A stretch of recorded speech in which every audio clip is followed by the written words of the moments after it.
ಗುರುಗಳಲ್ಲಿ ಅದನ್ನು ನಾವು ನೋಡ್ತೀವಿ. ಅದು ನಿಜವಾಗ್ಲೂ ನಮ್ಮೆಲ್ಲರ ನಿಜವಾದ ಪುಣ್ಯ. ಅದು ನಮ್ಮ ಹಿಂದಿನ ಜನಕ್ಕೂ ಒಂದು ಮುಂದಿನ ಜನಕ್ಕೂ ಕೂಡ ಪೀಳಿಗೆಗಳು ಕೂಡ ಒಬ್ಬ ಮಹಾನ್ ದಾರ್ಶನಿಕನ ಒಂದು ಜೀವನದ ಒಂದು ದರ್ಶನವನ್ನ ನಾವು ನೋಡಿ ಕಲಿಯುವಂತಹದ್ದು ಬಹಳ ಇದೆ. ಅದು ಮೊದಲನೇದು. ಇಲ್ಲಿ ಬಂದಾಗಲೆಲ್ಲ ಆನಂದ ಆಗುತ್ತದೆ.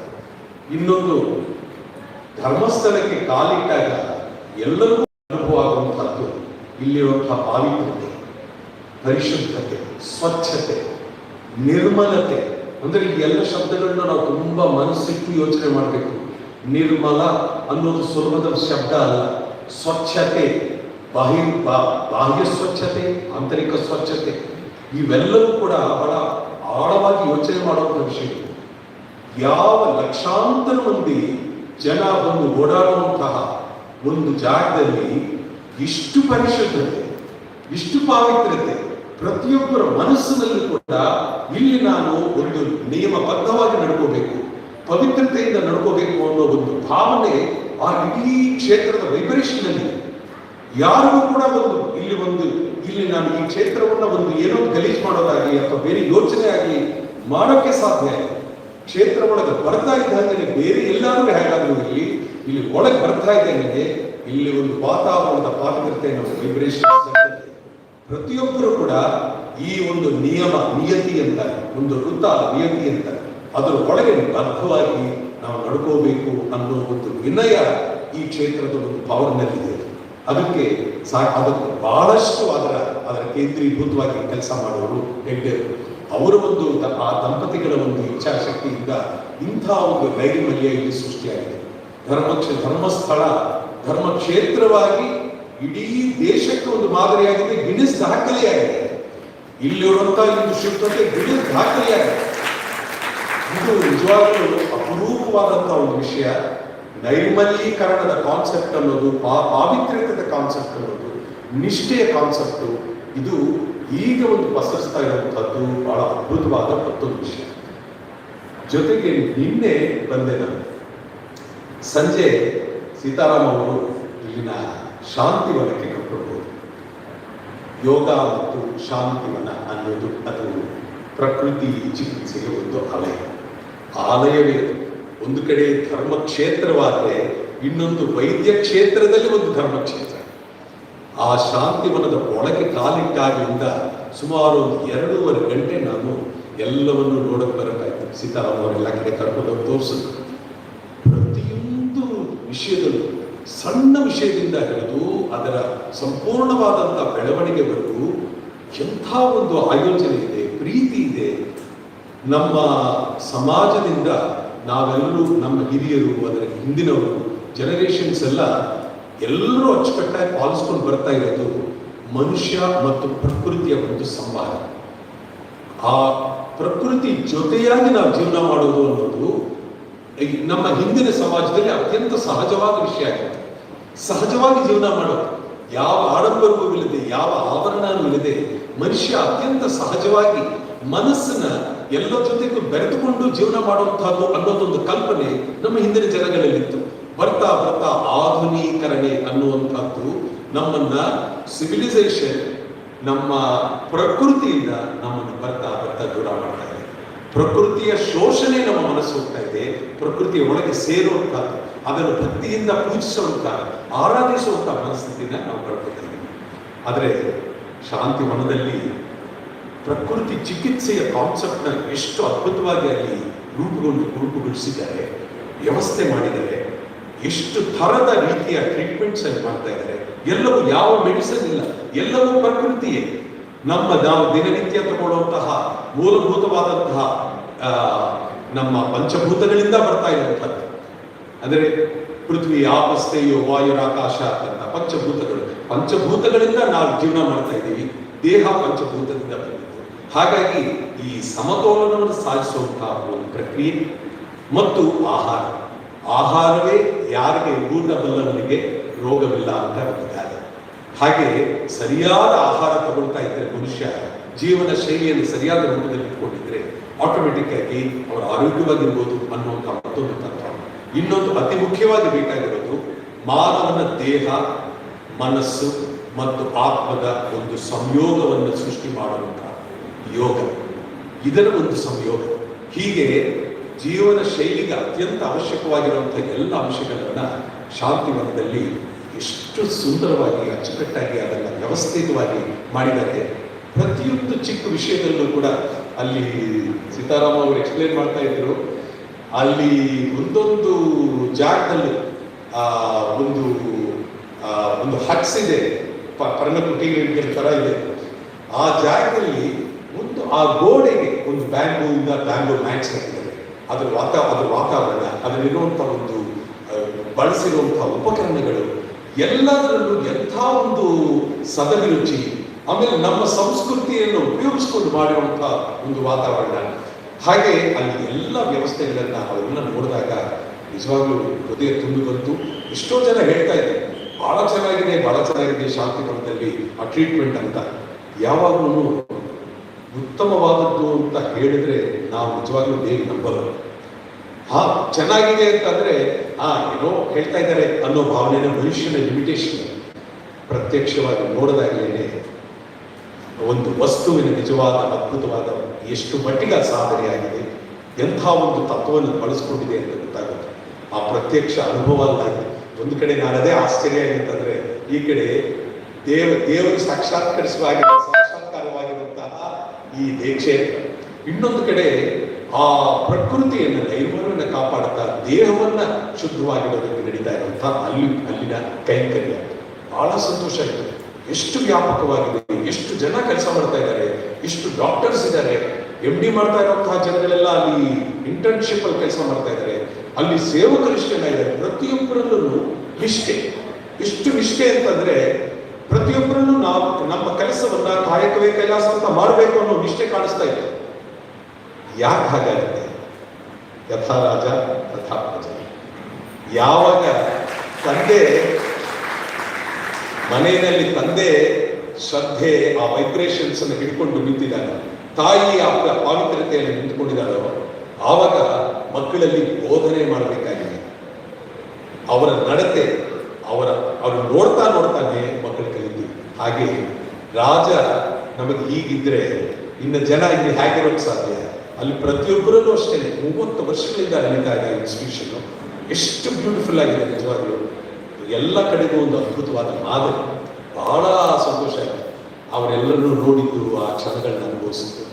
ನಿಜವಾಗ್ಲೂ ಈ ಎರಡರ ದರ್ಶನ, ಒಂದು ಕಡೆ ದೇವರ ದರ್ಶನ, ಇನ್ನೊಂದು ಕಡೆ ಪ್ರಕೃತಿಯ ದರ್ಶನ ನಮ್ಮಲ್ಲಿದೆ ನೋಡಿ. ಶಿವ ಪುರುಷ, ಪಾರ್ವತಿ ಪ್ರಕೃತಿ. Shiva potential energy, Parvati kinetic energy. ಸೃಷ್ಟಿಯ ಮೂಲ ಶಿವ, ಅದರ ಸೃಷ್ಟಿ ಪಾರ್ವತಿ. ಹಾಗಾಗಿ ನಮಗಿಬ್ಬರು ತಂದೆ ತಾಯಿ. ಇಲ್ಲಿ ಶಿವ ಪುರುಷನಾಗಿ ಸ್ಥಿತಿಯಾಗಿ ಅಲ್ಲಿ ನಿಂತಿದ್ದಾನೆ. ಇಡೀ ಸುತ್ತೂರು ಕ್ಷೇತ್ರದಲ್ಲಿ ಪ್ರಕೃತಿ ಮಾಯೆ, ಪ್ರಕೃತಿ ಮಾತೆ ಆವರಿಸಿಕೊಂಡಿದ್ದಾರೆ. ಅದರ ದರ್ಶನವನ್ನ ಇಲ್ಲಿರೋರು ನಾವೆಲ್ಲರೂ ವಿನಮ್ರರಾಗಿ ನಾವು ಪಡೆಯೋ ಭಾಗ್ಯ ನಮಗೆ ಸಿಕ್ಕಿದೆ. ಪ್ರಕೃತಿ ಪುರುಷರಾಗಿ ಇಲ್ಲಿ ಕೂಡಿದ್ದಾರೆ. ಅದರ ಒಂದು ಸಾಕಾರ ರೂಪದಿಂದ ಇಲ್ಲಿ ಅವರಿಗೂ ದಂಪತಿಗಳು ಅವರಿದ್ದಾರೆ. ನಿಜವಾಗ್ಲೂ ಇದೆಲ್ಲ ನಮ್ಮೆಲ್ಲರ ನಿಜವಾದ ಭಾಗ್ಯ ಇದೆ. ಎಷ್ಟು ಪೂರ್ವಕವಾಗಿ ಒಂದು ಸಾರ್ಥಕತೆಯಿಂದ ನಾನು ಅವರ ಚರಣಗಳಿಗೆ ಮತ್ತೊಮ್ಮೆ ನನ್ನ ಸಾಷ್ಟಾಂಗ ಪ್ರಣಾಮಗಳನ್ನ ನಾನು ಅರ್ಪಿಸ್ತಾ ಇದ್ದೇನೆ. ಇನ್ನು ಎರಡೇ ಮಾತು ಈ ದಿನದ ಕುಂಚದ ಕಾರ್ಯಕ್ರಮದ ಬಗ್ಗೆ ನಾನು ಹೇಳಕ್ಕೆ ಇಷ್ಟಪಡ್ತೇನೆ. ಕಲೆ, ಭಾರತೀಯ ಕಲೆ. ವಿಶ್ವದಲ್ಲಿ ಕಲೆ ಅನ್ನೋದಕ್ಕೆ ಕೇವಲ ಮನರಂಜನೆ ಮಾತ್ರ ಒಂದು ತತ್ವ. ಆದರೆ ಭಾರತೀಯ ಕಲೆಯಲ್ಲಿ ಮನರಂಜನೆಗೆ ಸೀಮಿತವಲ್ಲ, ಮನೋ ವಿಕಾಸಕ್ಕೆ ಎಡೆ ಮಾಡಿಕೊಡುತ್ತೆ, ಆತ್ಮೋನ್ನತಿಗೆ ದಾರಿ ತೋರಿಸುತ್ತೆ. ಅದು DVG ಅವರು ಹೇಳ್ತಾರೆ, ಜೀವಚೋದಕವಾಗುತ್ತೆ. ಯಾವಾಗ ನಾವು ಕಲೆಯನ್ನು ಕಲಿಯೋರು ಹೇಳ್ಕೊಳ್ಳೋರು, ಇಡೀ ಕಲೆಯ ವಾತಾವರಣವೇ ಅದು ಜೀವಚೋದಕ ಆಗುತ್ತೆ. ಅಂದರೆ ನಮ್ಮ ಸಾಧಾರಣ ಮಟ್ಟದಿಂದ ಮೇಲೆ ತಗೊಂಡು ಹೋಗಿ ಉತ್ತಮವಾದಂತಹ ವಿಷಯಗಳಿಗೆ ನಮ್ಮನ್ನು ಕರ್ಕೊಂಡು ಹೋಗುವಂತಹದ್ದು ಅದು ಕಲೆಯ ಉದ್ದೇಶ. ಭಾರತೀಯ ತತ್ವ ಚಿಂತನೆಯಲ್ಲಿ ಕಲೆಯ ಉಪಯೋಗ ಮುಖ್ಯವಾಗಿದೆ. ಅದು ಬಹಳ ಇಂಪಾರ್ಟೆಂಟ್. ಧರ್ಮಂ ಯಶಸ್ಯಮಾಯುಷ್ಯಂ ಹಿತಂ ಬುದ್ಧಿ ವಿವರ್ತನಂ ಲೋಕೋಪದೇಶ ಜನನಂ ನಾಟ್ಯವೇ ತದ್ಭವಿಷ್ಯತಿ ಅಂತ ನಾಟ್ಯಶಾಸ್ತ್ರದಲ್ಲಿ ಉಲ್ಲೇಖ. ನಾಟ್ಯಶಾಸ್ತ್ರ ನಮಗೆ ಎಲ್ಲ ಕಡೆಗೂ ತಾಯಿಯಂತೆ. ಅದು ಯಾವುದೇ ಕಲೆ ಇರಲಿ, ನೃತ್ಯ ಇರಲಿ, ಸಂಗೀತ ಇರಲಿ, ಕುಂಚ, ಚಿತ್ರಲೇಖನ, ಶಿಲ್ಪಕಲೆ, ಎಲ್ಲ ಕಡೆಗೂ ಮಾತೃಸ್ಥಾನ ನಮ್ಮ ನಾಟ್ಯಶಾಸ್ತ್ರ. ಇದು ನಮ್ಮ ಉದ್ದೇಶ. ಅಂದ್ರೆ ಆತ್ಮೋನ್ನತಿ ಕಡೆ ಇರಬೇಕು ಅಂತ. ವಿಶೇಷವಾಗಿ ಈ ಚಿತ್ರಲೇಖನ ಇದೆಯಲ್ಲ, ಮಕ್ಕಳು ನೀವೆಲ್ಲ ಬಹಳ ಅದ್ಭುತವಾದ ಕೆಲಸ ಮಾಡ್ತಾ ಇದ್ದೀರಾ.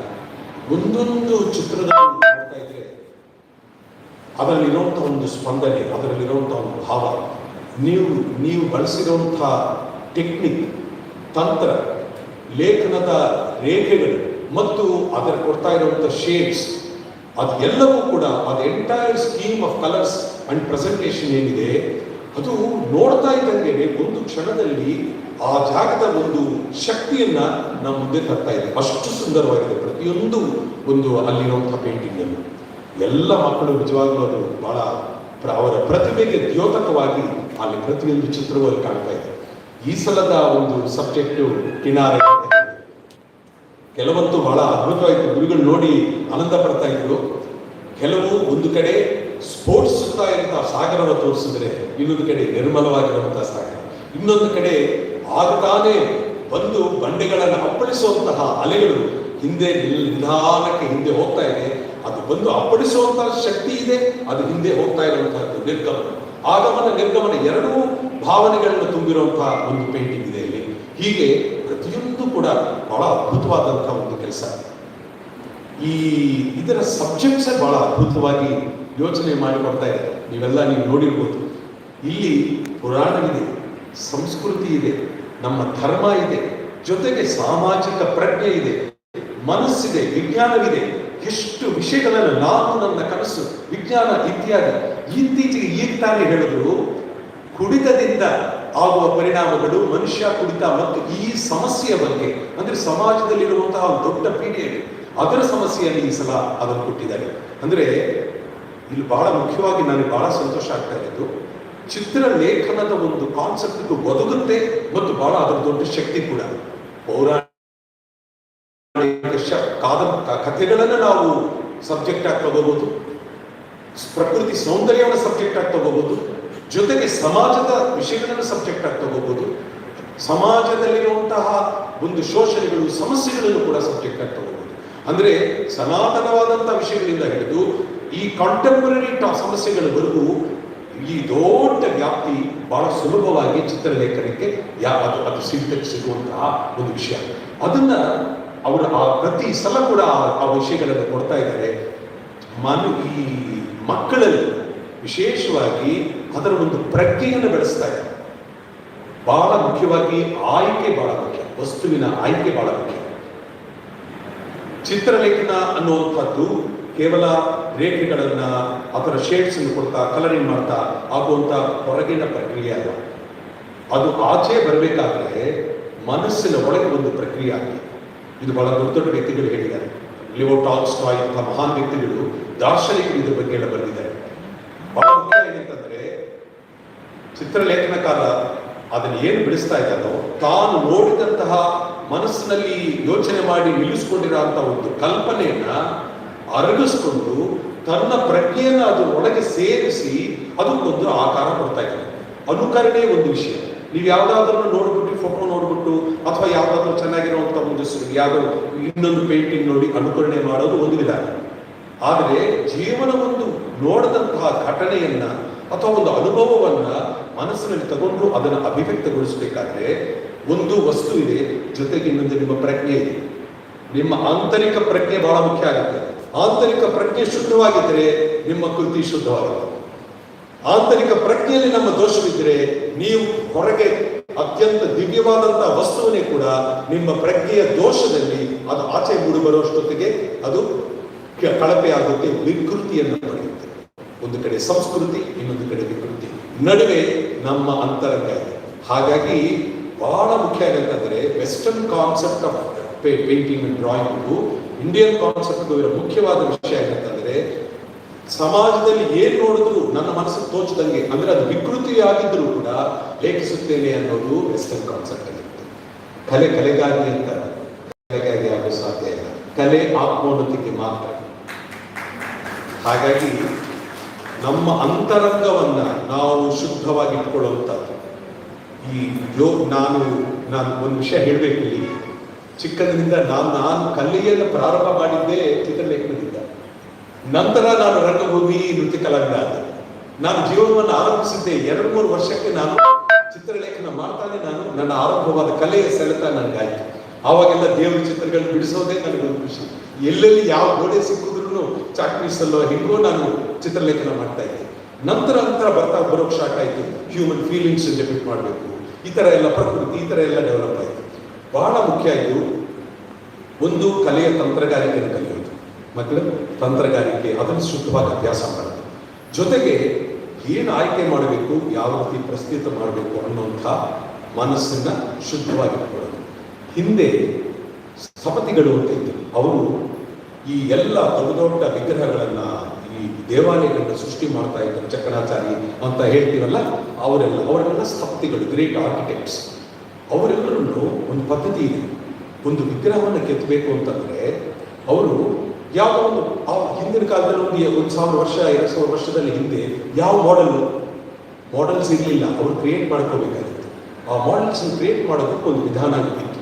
ಏನಂತಂದರೆ ಯಾವುದೇ ವಿಗ್ರಹವನ್ನು ತಾವು ಕೆತ್ತಬೇಕಾದ್ರೆ ಆ ಪರ್ಟಿಕ್ಯುಲರ್, ಇವಾಗ ಶಿವನದು ಒಂದು ವಿಗ್ರಹ ಕೆತ್ತಬೇಕು ಅಂತಂದರೆ ಶಿವನ ಕುರಿತಾದಂತಹ ಒಂದು ವಿಶೇಷವಾದಂತಹ ಒಂದು ಅಧ್ಯಯನ, ಕೆಲವು ಧ್ಯಾನ ಶ್ಲೋಕಗಳನ್ನು ಅವ್ರು ತಿಳ್ಕೋಬೇಕಾಗಿತ್ತು. ಆ ಧ್ಯಾನ ಶ್ಲೋಕಗಳನ್ನ ಈ ಸ್ಥಪತಿಗಳು ಧ್ಯಾನದಲ್ಲಿ ಕೂತ್ಕೊಂಡು ಅದನ್ನ ಮತ್ತೆ ಮನನ ಮಾಡ್ತಾ ಇದ್ರು, ಧ್ಯಾನ ಮಾಡ್ತಾ ಇದ್ರು. ಆ ಧ್ಯಾನ ಸ್ಥಿತಿನಲ್ಲಿ ಆ ವರ್ಣನೆಯಲ್ಲಿ ಇರುವಂತಹ ಒಂದು ರೂಪ ಅವರಿಗೆ ಒಂದು ಪಿಕ್ಚರ್, ಒಂದು ಸಾಕಾರದ ರೂಪ ಸಿಗ್ತಾ ಇತ್ತು. ಮುಂಚೆ ರೂಪ ಇಲ್ಲದೆ ಇರೋವಾಗ ನಡೀತಾ ಇದ್ರು. ಸ್ಥಪತಿಗಳು ಧ್ಯಾನ ರೂಪದಲ್ಲಿ ಕೂತ್ಕೊಂಡು ಶ್ಲೋಕದ ಆಧಾರದ ಮೇಲೆ ಏನು ಕಲ್ಪನೆ ಆ ಕಲ್ಪನೆಯ ಸಾಕಾರ ನಾವು ಈಗ ನೋಡ್ತಾ ಇರುವಂತಹ 1000 ವರ್ಷಗಳ ಹಿಂದಿನ ಒಂದು ಶಿಲ್ಪಗಳು. ಹಾಗಾಗಿ ನೀವು ನಮ್ಮ ಹಿಂದಿನ ಕಾಲದ ದೇವಾಲಯಗಳು ಅಲ್ಲೆಲ್ಲ ಹೋಗಿ ನೋಡಿದ್ರೆ ನೀವು ತಕ್ಷಣ ಗೊತ್ತಾಗುತ್ತೆ ಇಲ್ಲಿ ಯಾವುದೋ ವಿಶೇಷವಾದ ವೈಬ್ರೇಷನ್ ಇದೆ ಅಂತ. ಆ ವೈಬ್ರೇಷನ್ ಆಗ್ತಾ ಇರೋದ್ರ ಕಾರಣ ಆ ಮೂರ್ತಿ ಸಾಮಾನ್ಯವಾಗಿ ಬಂದಿರೋದಲ್ಲ, ಧ್ಯಾನ ಸ್ಥಿತಿಯಿಂದ ಉದ್ಭವಗೊಂಡಂತ ಮೂರ್ತಿ. ಹಾಗಾಗಿ ಅದರಲ್ಲೂ ಅದ್ಭುತವಾದ ಒಂದು ಶಕ್ತಿ ಇದೆ. ಹಾಗೆ ಈ ಚಿತ್ರಲೇಖನದಲ್ಲೇನೆ ಅದ್ಭುತವಾದ ಬುದ್ಧಿ. ನೀವೊಂದು ಆ ಚಿತ್ರಲೇಖನ ಮಾಡ್ತಾ ಮನಸ್ಸು ಎಲ್ಲ ಕಡೆಯಿಂದ ಆ ಜಾಗಕ್ಕೆ ಬಂದು ಮಕ್ಕಳು ನೋಡಿ ಅದರ ಕಾನ್ಸಂಟ್ರೇಷನ್, ಏಕಾಗ್ರತೆ, ಧಾರಣ, ಧ್ಯಾನ, ಸಮಾಧಿ, ಯೋಗದಲ್ಲಿ ಹೇಳುವಂಥ ಆ ಸ್ಥಿತಿನ ಚಿಕ್ಕ ಮಕ್ಕಳಾದರೂ ಚಿತ್ರಲೇಖನ ಮಾಡ್ತಾ ಇರೋ ಬೇಕಂತಾರೆ. ನೃತ್ಯ ಮಾಡೋ ಕಲೆಯಲ್ಲಿರುವಂಥ ಮಕ್ಕಳು ಸುಮಾರು ವರ್ಷ ಬೇಕಾಗುತ್ತೆ ಆ ಸ್ಥಿತಿ ತಲುಪಕ್ಕೆ. ಸಂಗೀತದಲ್ಲಿರೋ ಮಕ್ಕಳು ಕೂಡ ಬೇಕಲ್ಪಲ್ಲ. ಆದರೆ ಚಿತ್ರಲೇಖನ ಮಾಡ್ತಾ ಇರುವಂಥ ಮಕ್ಕಳು ಬಹಳ ಬೇಗ ಆ ಯೋಗ ಸ್ಥಿತಿಯನ್ನು ತಲುಪ್ತಾರೆ. ಆ ಒಂದು ಶಕ್ತಿ, ಆ ಏಕಾಗ್ರತೆ ಅದನ್ನು ಮಾಡ್ತಾ ಬಹಳ ಬೇಗ ಅದು ಯೋಗದ ಸ್ಥಿತಿ ಅಂತಂದರೆ ಅಂತರಂಗದ ಒಳ ಹೋಗುವಂಥ ಒಂದು ಸ್ಥಿತಿಗೆ ಅದು ತಲುಪೋಕೆ ಸಾಧ್ಯತೆ ಇದೆ. ಮಕ್ಕಳು ನೀವೆಲ್ಲರ ಈ ಪ್ರತಿಭೆನ ಚೆನ್ನಾಗಿ ಉಪಯೋಗಿಸ್ಕೊಂಡು ಚೆನ್ನಾಗಿ ಆಳವಾಗಿ ಅದನ್ನು ಅಧ್ಯಯನ ಮಾಡಿ ಈ ಒಂದು ಕ್ರಿಯೆ ಇದೆಯಲ್ಲ, ಅಂಚೆ ಮುಂಚೆ ಅಂತ ಅಂದ್ಬಿಟ್ಟು ಶುರು ಮಾಡಿದ್ರು, ಇಷ್ಟು ಬ್ಯೂಟಿಫುಲ್ ಆಗಿ ಇಷ್ಟು ಚೆನ್ನಾಗಿ ಡೆವಲಪ್ ಆಗ್ತಾ ಇರೋದು. ಈ ಕ್ಷೇತ್ರದಿಂದ ಎಲ್ಲರೂ ಈ ಥರ ಪ್ರಚೋದನೆ ಮಾಡಿ ಪ್ರತಿಯೊಬ್ಬರಿಗೂ ಧಿಯೋಯೋನ ಪ್ರಚೋದಯ ಅಂತ ನಮ್ಮ ಮನಸ್ಸು ಬುದ್ಧಿಗಳು ಅರಳಲಿ ಅಂತ ಕೆಲಸ ಆಗಿ ನಡೀತಾ ಇದೆ. ಎಲ್ಲರೂ ಅದನ್ನ ಪ್ರಯೋಜನ ನೀವೆಲ್ಲರೂ ಪಡ್ಕೋತಾ ಇದ್ದೀರಾ. ಪಾರ್ಟಿಸಿಪೇಟ್ ಮಾಡೋದಂತಹ ಸಹಸ್ರಾರು ಮಂದಿ ಎಲ್ಲ ಭಾಗವಹಿಸಿರುತ್ತೆ. ಎಲ್ಲರಿಗೂ ನನ್ನ ಹೃತ್ಪೂರ್ವಕವಾದಂತಹ ಶುಭಾಶಯ. ಪ್ರಶಸ್ತಿ ಬಂತೋ ಪುರಸ್ಕಾರ ಸಿಕ್ತೋ ಅದು ಮುಖ್ಯ ಅಲ್ಲ, ಅದರಲ್ಲಿ ಪೂರ್ವಕವಾಗಿ ಪಾರ್ಟಿಸಿಪೇಟ್ ಮಾಡೋದೇ ಒಂದು ದೊಡ್ಡ ವಿಷಯ. ಅವರೆಲ್ಲರಿಗೂ ಕೂಡ ಪ್ರಶಸ್ತಿ ಸಿಕ್ಕಿದೆ ಅಂತಾನೆ ನಾನು ಭಾವಿಸ್ತೇನೆ. ಎಲ್ಲರಿಗೂ ಪುರಸ್ಕಾರಗಳು ಸಿಗುವಂತಹ ಮಕ್ಕಳಿಗೆ ವಿಶೇಷವಾದಂತಹ ಪ್ರಯತ್ನ ಮಾಡ್ತಾ ಇರುವಂತಹ ಎಲ್ಲ ಮಕ್ಕಳಿಗೂ ಮುಂದೆ ಭವಿಷ್ಯದಲ್ಲಿ ಬಿಡುವಂತಹ ಅವಕಾಶ ಸಿಗಲಿ ಅಂತ ನಾನು ಮನಪೂರ್ವಕವಾಗಿ ಹಾರೈಸ್ತೇನೆ. ಇಂಥ ಒಂದು ಸಮಾರಂಭದಲ್ಲಿ ಭಾಗವಹಿಸುವಂತಹ ಅವಕಾಶ ನೀಡಿದ್ದಕ್ಕೆ ಹಿರಿಯರಿಗೂ ಮತ್ತು ಇಲ್ಲೆಲ್ಲ ಕುಳಿತು ಆಶೀರ್ವಾದ ಮಾಡ್ತಾ ಇರುವಂತಹ ನಿಮ್ಮೆಲ್ಲರಿಗೂ ಕೂಡ ನನ್ನ ಸಾಷ್ಟಾಂಗ ನಮಸ್ಕಾರ. ಈ ಕನ್ನಡದಲ್ಲಿ ಮನವನ್ನು ತಣಿಸುವ ಮೋಹನ ಸುಧೆಯು ತಮ್ಮ ಕಲಾ ಪ್ರಪಂಚದಲ್ಲಿ ನಮ್ಮ ಪ್ರಪಂಚಕ್ಕೆ